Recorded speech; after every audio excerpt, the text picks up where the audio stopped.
যেটা ওবায়দুল কাদের বলেছিলেন, এই সরকার যদি ক্ষমতা থেকে যায়, অর্থাৎ প্রিভিয়াসলি আওয়ামী লীগ গভর্নমেন্ট, তাদের লাখ লাখ নেতাকর্মী নিহত হওয়ার উনি আশঙ্কা করেছিলেন।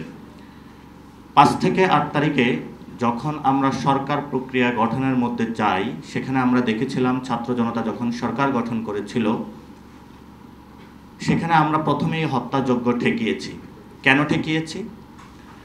কারণ আমরা চাই বাংলাদেশে গত 53 বছরে যে বিচারহীনতার যে সংস্কৃতি রয়েছে, সেটা থেকে বেরিয়ে এসে একটি নতুন সংস্কৃতি বাংলাদেশে চালু করার জন্য আমরা সেটাতে সক্ষম হয়েছি। বিভিন্ন জায়গায় মব জাস্টিস হয়েছে, আমরা সেটাও বন্ধ করতে সক্ষম হয়েছি।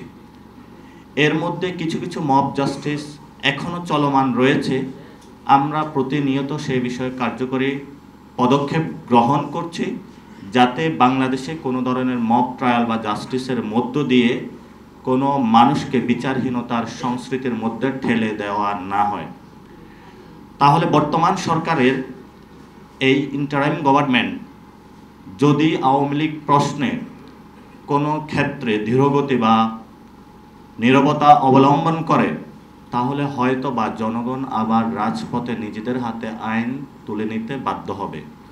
তো সেই পরিস্থিতির দিকে যদি বাংলাদেশ যায়, তাহলে আমরা মনে করি এখানে একটি সিভিল ওয়ার হওয়ার সম্ভাবনা রয়েছে।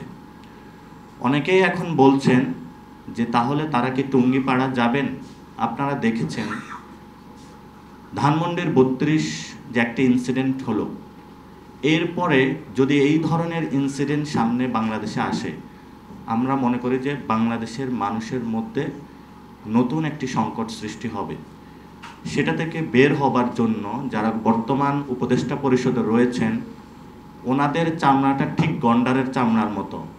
ওনাদের যখন 6 মাস আগে কোনো কিছু বলা হয়, সেই কাজটা 6 মাস পরে দেখা যায়।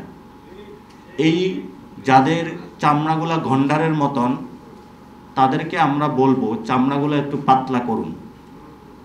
আপনারা যদি আওয়ামী লীগ প্রশ্নে, বিচার প্রশ্নে যদি নীরব থাকেন, মানুষ আবার এই রাজপথে নেমে আসতে বাধ্য হবে।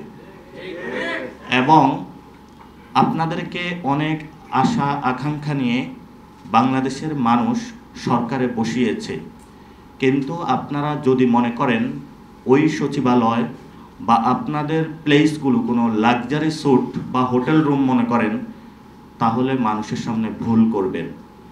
মানুষ এখনও রাজপথে আছে, মানুষ এখনও বিভিন্ন জায়গায় সক্রিয়, তাদের জায়গা থেকে আমাদের সাথে তাদের সাথে যোগাযোগ আছে।